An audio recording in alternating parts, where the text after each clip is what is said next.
আসসালামু আলাইকুম ওয়া রাহমাতুল্লাহি ওয়া বারাকাতু। মসজিদে ঢোকার পরে দেখলেন ফজরের জামাত শুরু হয়ে গিয়েছে, অথবা মুয়াজ্জিন সাহেব জামাতের জন্য একামা দিতেছেন।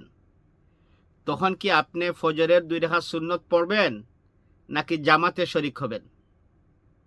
উত্তর হলো আপনি জামাতে শরীক হবেন।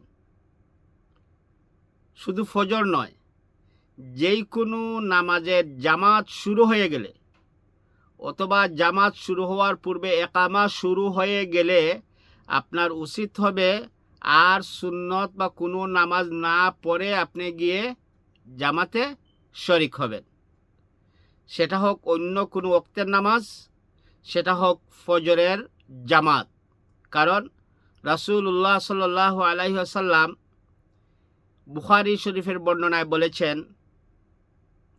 ইজা উকিমাতিস সলাতু ফালা সলাতা ইল্লাল মাকতুবা, যে যখন কোনো জামাতের একামা শুরু হয়ে যাবে, ফালা সলাতা ইল্লাল মাকতুবা, আর কোনো নামাজ নাই,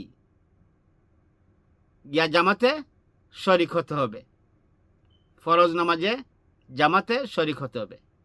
কিন্তু আমরা অনেক সময় লক্ষ্য করি বা আমরা দেখি, বিশেষ করে ফজরের নামাজের বেলায়, বিশেষ করে আমাদের বাংলাদেশে এমনটা বেশি হয় যে ইমাম সাহেব জামাত পড়াচ্ছেন অথবা মুয়াজ্জিন সাহেব একামা দিচ্ছেন, আর মুসল্লি গিয়ে একামা শোনার পরও জামাত চলা সত্ত্বেও গিয়ে ফজরের 2 রাকাত সুন্নত পড়তে শুরু করেন। না, এটা হাদিসের বিপরীত, এটা মাসলার বিপরীত, এটা উচিত নয়। কালান নবী সাল্লাল্লাহু আলাইহি ওয়াসাল্লাম, ইজা উকিমাতিস সলাতু ফালা সলাতা ইল্লাল মাকতুবা, কোনো নামাজ নাই, ফালা সলাতা, যখনই একামা শুরু হয়ে যাবে, জামাত শুরু হয়ে যাবে, আর কোনো ধরনের কোনো নামাজ পড়া যাবে না বা পড়া উচিত নয়। সাথে সাথে আপনার আমার উচিত হচ্ছে জামাতে শরিক হওয়া। সুতরাং প্রিয় ভাই এবং বোনেরা, যেই কোনো জামাত মসজিদে বা যেখানে শুরু হবে, যখনই আপনি আমি যাব, মসজিদে ঢুকবো, একামা শোনার সাথে সাথেই জামাতে শরিক হব, আর কোনো সুন্নত নামাজ পড়ার জন্য চেষ্টা করব না। কারণ এটা হবে হাদিসের বিপরীত।